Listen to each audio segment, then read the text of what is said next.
Frustrated US student.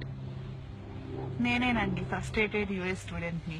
BTech అయిపోయింది, సంవత్సరం ఖాళీగా ఇంట్లో ఉన్నాం, ఏం చేయాలో తెలీదు. అందరు అమెరికా వెళ్తున్నారు, అబ్బా అమెరికా అనుకుంటా వచ్చాను. అమెరికా వచ్చా, ఏం చేయాలో తెలీదు. సిలికాన్ వ్యాలీ, NPU ఉన్నాయి రెండు, మాలాంటి వాళ్ళ కోసమే. వీసాలు ఇచ్చేసారు, వచ్చేసాం ఫ్లైట్ ఎక్కి. ఏం చేయాలో అప్పటికే తెలీదు. ఇక్కడికి వచ్చేసరికి అందరు పొద్దున్నే పాష్ బ్యాగులు వేసుకోవడం, హుడ్డీలు వేసుకోవడం, షూలు వేసుకోవడం, ఎక్కడికో వెళ్తున్నారు, అబ్బో అందరు కష్టపడిపోతున్నారు అనుకున్నా. తీరా చూస్తే ఎక్కడికి వాళ్ళు వెళ్ళేది పాకి పనులకి. ఇల్లు కడగటం, పిల్లలకి స్నానాలు చేయించడం, అన్నాలు పెట్టడం, ఇవే వాళ్ళు చేసే పనులు. వచ్చేస్తారు మళ్ళీ పాష్ అదే బ్యాగులు. బస్సులో వస్తారు, కొంతమంది కార్లలో వస్తారు, నెలకి 2000 సంపాదిస్తారు. అయిపోయింది, వస్తారు, ఇంటికి వస్తారు, వండుకుంటారు, తింటారు, పడుకుంటారు. ఇక్కడ ఇల్లు చెప్పలేనంత కాస్ట్లీ, ఒక్కొక్కటి 3000 రెంట్. కట్టుకోలేరు, ఏం చేస్తారు, గొర్రెల్లాగా ఒక్కొక్కరు ఒక్కొక్క రూములో 7. ఇల్లు మొత్తం 15 మంది ఉంటారు. సో 300 కట్టుకుంటారు. అంతమంది ఉంటే ఇల్లు క్లీన్ గా ఉంటుందా? ఉండదు. బగ్గులు అంటాయి, అయ్యో కొత్త రకమైన పురుగులు ఇక్కడ వస్తాయి, బగ్గులు వస్తాయి.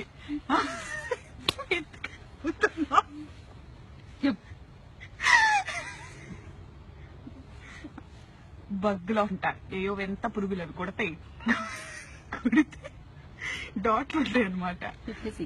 కొడతాయండి, డాట్లు వస్తాయి. అంటే ఏవో 2 వచ్చిన కొత్తలో తెలిసింది. రెక్స్ఫోర్డ్ అని అక్కడ ఉన్నాం, ఏవో కుట్ని ఏమైందా అని చూసుకుంటే ఏవో ఇక్కడ 2 ఉన్నాయి అన్నమాట. చూస్తే ఏంటంటే బక్స్ అన్నారు. బక్స్ ఏంటా అని గూగుల్ చేసా, మనకు తెలియదు కదా. చూస్తే కనపడ్డాయి, ఏదో ఎంత పురుగు ఎంత ఉంది. నల్లులు అంట, ఇండియాలో నల్లులు అంటారంట వాటిని. అవే కుట్ని అంట, నన్ను నాకు తెలీదు. సరే అయిపోయింది, వదిలేసా. తెల్లారేసరికి ఒళ్ళు మొత్తం కుట్టిపెట్టినాయి, అయిపోయింది, రక్తం పీల్చేసినాయి. ట్రీట్మెంట్ అంటారు. తర్వాత బగ్గులు వస్తే ఊరుకుంటారా వీళ్ళు? ఊరుకోరు. ఏదో ఇన్స్పెక్షన్లు అంటారు, ఇక్కడ ఇన్స్పెక్షన్లు అంట వస్తారు. వాళ్ళ ఇన్స్పెక్షన్ అంటే ఎంతమంది ఉండాలి ఇంట్లో? లీజ్ సైన్ చేసిన వాళ్ళు ఉండాలి. అంటే ఎవరు? ఇంటి ఓనర్లు. ఉండేది 15 మంది. అందరు బయటికి రావాలి, ఎక్కడ వస్తారో తెలియదు, హోమ్లెస్ లాగా. ఇప్పుడు నేను కూర్చున్నా చూడండి, ఇదిగోండి, మాకు ఇన్స్పెక్షన్ ఉంది ఇంట్లో. ఎట్టదొచ్చా, ఇక్కడ ఉన్నా నేను. దాహం వేస్తుంది, మంచినీళ్ళు ఉండవు, ఆకలి వేస్తుంది, తిన్నుండదు, కార్డులు ఉండవు, అన్ని రూమ్ లో ఉంటాయి. రూమ్ లో పెట్టి వాళ్ళు లాక్ వేసుకొని వెళ్ళిపోయాడు. ఇదిగో ఇప్పుడు ఇక్కడ కూర్చొని ఎండలో చలి కొనుక్కుతున్నా, హుడ్డీ లేదు, మర్చిపోయి వచ్చా.